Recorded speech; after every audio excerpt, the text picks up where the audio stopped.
Ao anoitecer daquele dia, o primeiro da semana, estando fechadas por medo dos judeus as portas do lugar onde os discípulos se encontravam, Jesus entrou e, pondo-se no meio deles, disse: "A paz esteja convosco."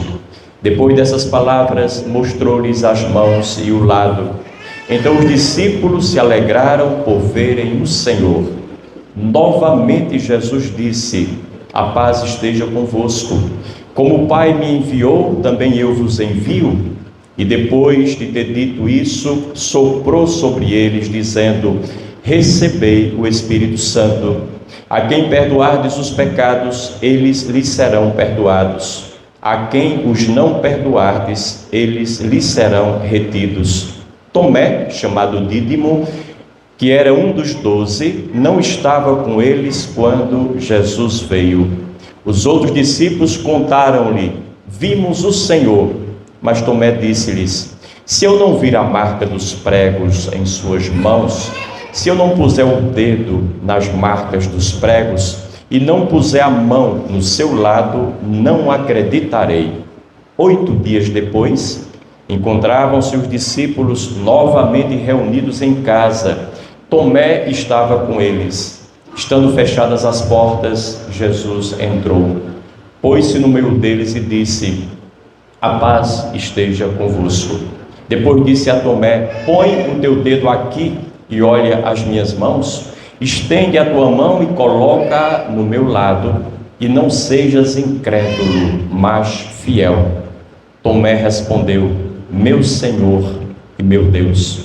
Jesus lhe disse: "Acreditaste porque me viste? Bem-aventurados os que creram sem terem visto." Jesus realizou muitos outros sinais diante dos discípulos que não estão escritos neste livro, mas estes foram escritos para que acrediteis que Jesus é o Cristo, o Filho de Deus, e para que, crendo, tenhais a vida em seu nome. Palavra da salvação. Então, caríssimos irmãos e irmãs, me permitam uma breve reflexão nesse que é o segundo domingo do tempo pascal. E esse tempo é um tempo muito apropriado a que nós possamos encontrar nele, especialmente na liturgia, as motivações de que tanto precisamos para alavancar a nossa vida, para dar passos efetivos, firmes, em busca da ressurreição.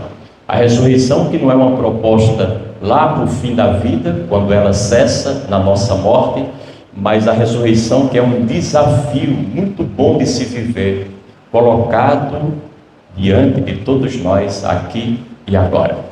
A gente ressuscita para poder morrer, ou seja, se capacita para a vida, para que a morte não seja uma dificuldade para nenhum de nós.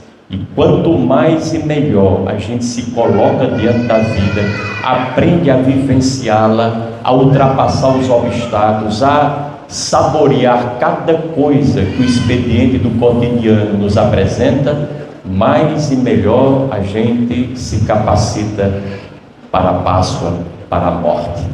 A morte não vai ser algo estranho a nós. A morte não vai ser uma novidade propriamente para nós. Não vai ser algo que nos atrapalha, que nos intimida, que nos deixa temerosos e nos apavora. A morte será uma consequência natural de um processo de vida, como foi para Jesus Cristo. Ela nos coloca no seio de Deus, no centro da vida, nos permite viver mais e melhor e plenamente, porque aqui, durante esse período, nós não o conseguimos. Temos alguns lampejos de vida, mas nem tanto. Então, nesse centro da vida é que a morte nos coloca. O Evangelho de hoje mostra-nos os discípulos reunidos numa casa, trancafiados, literalmente fechados, portas e janelas, afastados, isolados da cidade, da vida, do povo. Por quê? Porque eles estavam com medo de sofrer represálias. Fizeram o que fizeram com o mestre e senhor deles, e eles, sendo seus discípulos, naturalmente pensavam: vão fazer pior conosco. Se nem Jesus escapou de tanta violência, a ponto de ser dependurado numa cruz, quanto mais nós. E aí fecharam-se, isolaram-se. Aqui, pensaram eles, nós estamos seguros, pelo menos por enquanto. Não vamos nos expor, não vamos dar a nossa cara a nenhuma violência. E ficaram ali, quietinhos, caladinhos.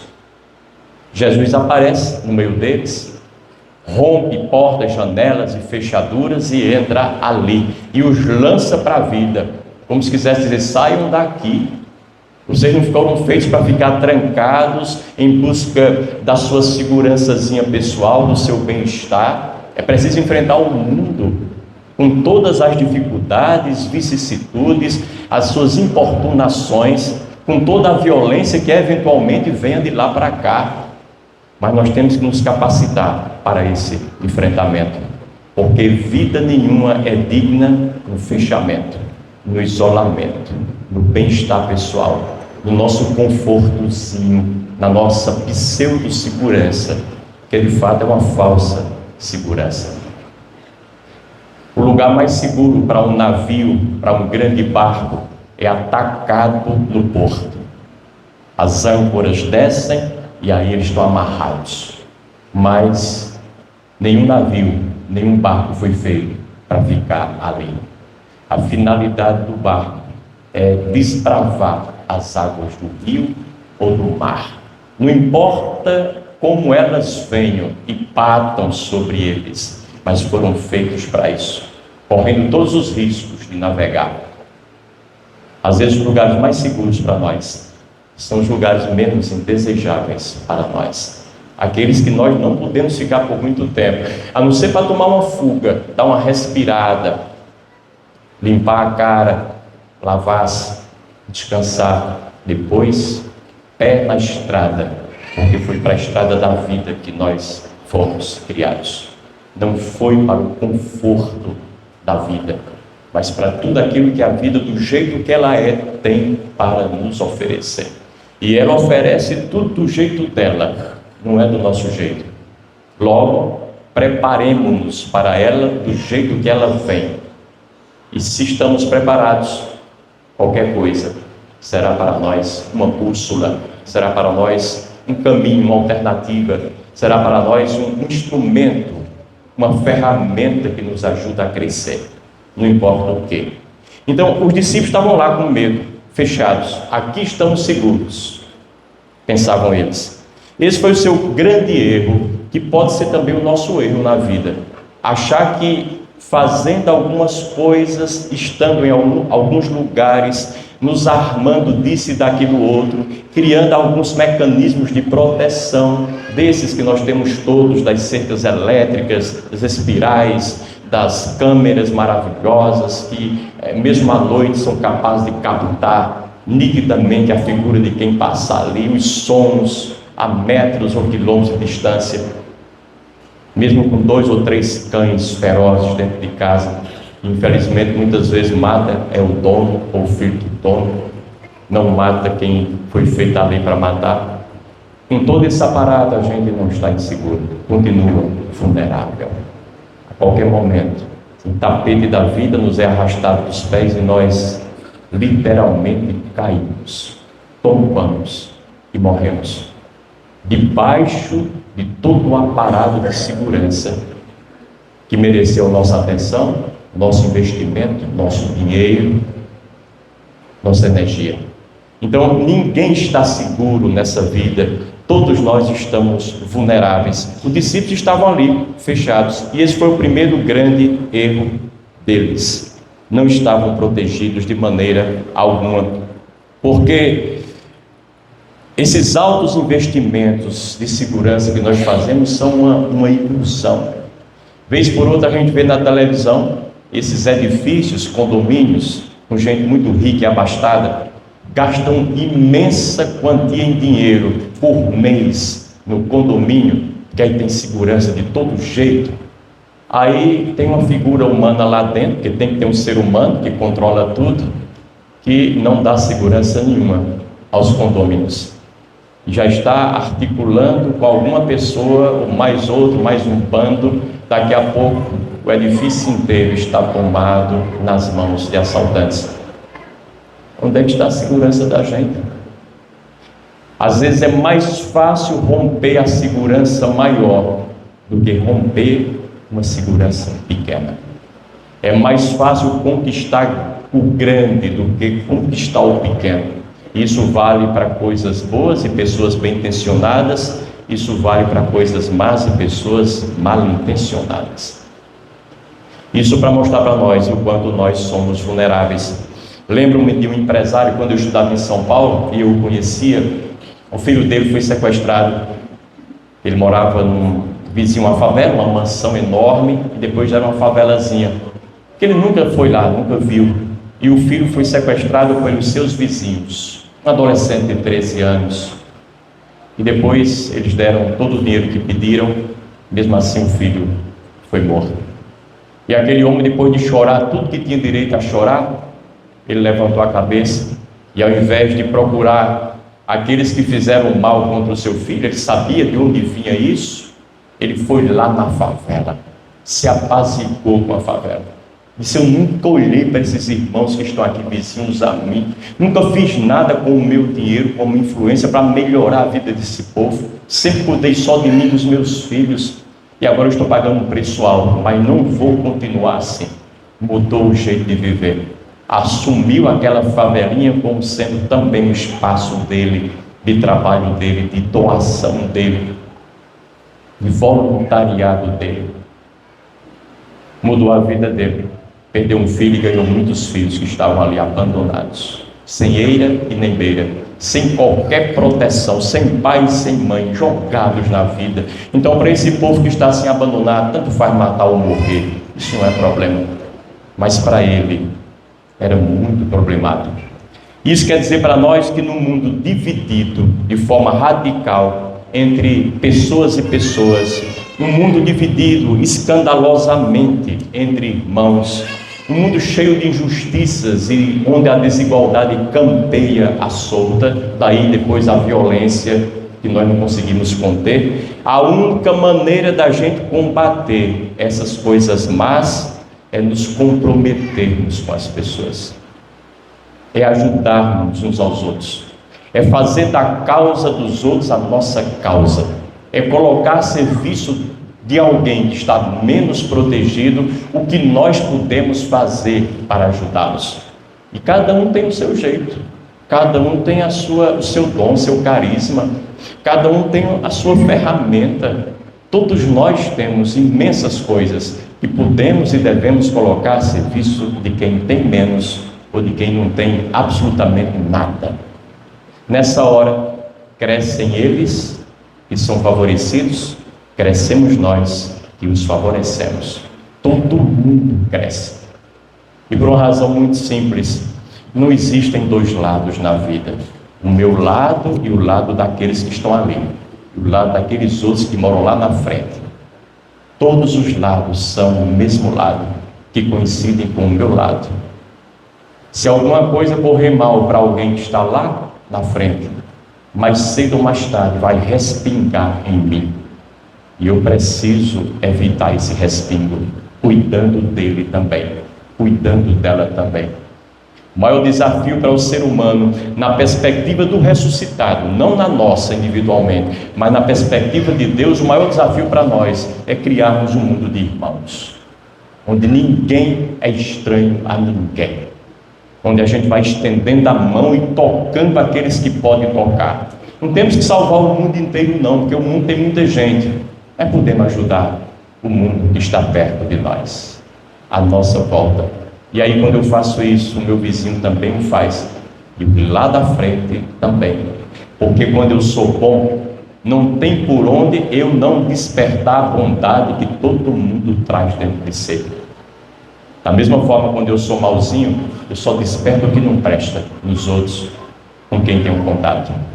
Então mudemos o mundo, melhoremos o mundo, não trancafiados com medo dele, achando que todo mundo é nosso inimigo, mas postos nele uma outra estratégia, não alimentando animosidade, mas alimentando fraternidade, alimentando amizade, criando possibilidades de vida diferente para nós e para todos. Esse é um pouco o que Jesus Cristo nos pede e nos faz ver como necessário nesse início do Evangelho de hoje. Porque às vezes a nossa vida é muito opulenta, a nossa vida é muito egoísta. Às vezes nós vivemos num excesso, um luxo tremendo, que é uma afronta direta aos mais pobres. Já pensaram sobre isso? Às vezes nosso estilo de vida não tem nada a ver com as pessoas e nós ostentamos muito isso. Querendo ou não, é uma energia de divisão, de fragmentação, de fraturação, que nós vamos jogando no mundo, como se tudo que de bom que Deus criou foi para mim. Os outros não me interessam. E a vida não é assim. É preciso que a gente comece a olhar uns para os outros. Me lembro de padre Alfred Kunz, que era um suíço rico, que resolveu vir para a América Latina, veio ali para Crateús e morava no meio dos pobres, numa favela da cidade. Um homem maravilhoso, de uma cultura excepcional, além de ser um cozinheiro de mão cheia. E Alfredinho viveu para os pobres. Ele dizia num dos livros dele, que é um ícone pequenininho de 60 páginas, A Burrinha de Balaão, que ele escreveu na década de 70, ele dizia assim: quando houver um irmão meu que passa fome, eu não me sinto no direito de esbanjar, de maneira alguma. A consciência lateja em mim, a consciência bate, estoura em mim, e eu preciso olhar para os outros. Padre Zezinho dizia: você gosta de sua cervejinha no domingo? Muito bem, é um direito seu. Gosta do seu cigarrinho? Não é nada bom, mas é escolha sua, vá para frente com ele. Agora, quem gasta 10, 20, 30, 100, 200 numa cerveja, num cigarro, guarde alguma coisa para gastar com os pobres. É o mínimo que você pode fazer para amenizar esses efeitos nocivos do seu jeito opulento, esbanjador de viver. São palavras pesadas, mas nós não estamos aqui de brincadeira. Quem foi que disse que a vida é maneira? E nós precisamos fazer com que essas coisas ressoem dentro de nós. Então, evitemos essa vida assim e procuremos viver uma vida mais solidária, uma vida mais condizente com os valores verdadeiros. Dizia Gandhi: seja você mesmo a mudança que você quer ver no mundo. Porque a gente luta por mudança, grita por mudança, exige mudança, dos políticos, dos empresários, e nós não podemos fazer nada. Todos nós temos um poder de mudança.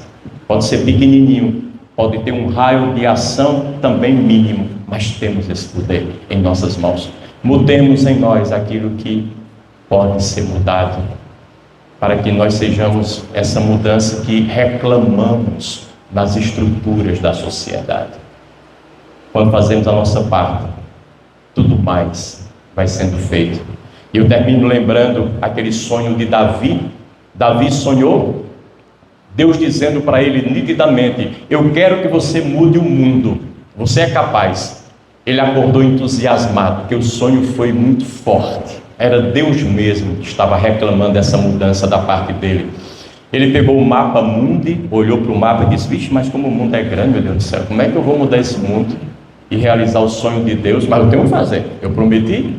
Depois vou começar por meu país. Olhou o mapa do país dele: vixe, que país grande, eu tinha até esquecido de quanta gente mora aqui. Não dá. Aí eu vou olhar para a minha cidade, é grande, mas eu conheço, com a palma da mão. Quando ele olhou, percebeu que só conhecia algumas linhas da palma da mão dele, nunca tinha olhado para a mão dele direito, muito menos para a cidade dele.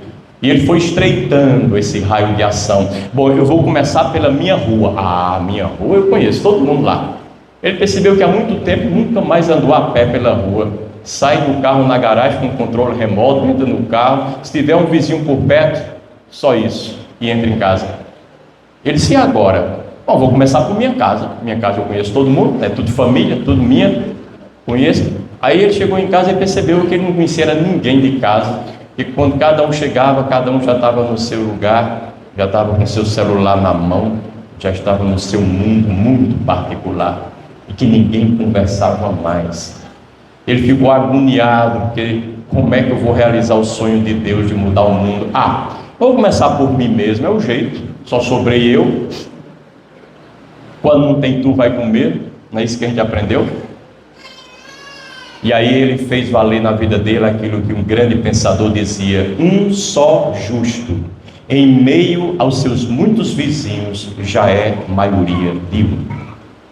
Sejamos capazes de fazer vingar a maioria que somos nós, sozinhos, quando estamos cheios de boa vontade, de boas intenções, de coração reto, uma causa nobre no peito da gente. A gente vai para frente, e quem quiser atrapalhar, saia da frente, que nós vamos passar, mesmo só uma pessoa, com uma boa causa.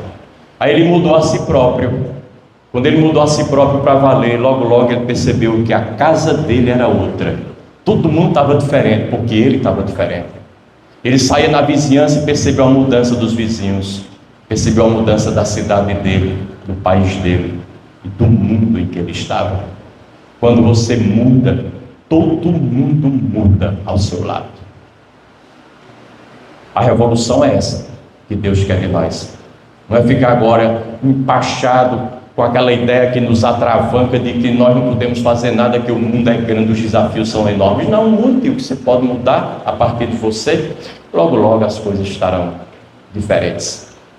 A ressurreição é essa proposta. Mudemos aquilo que podemos, dentro e fora de nós.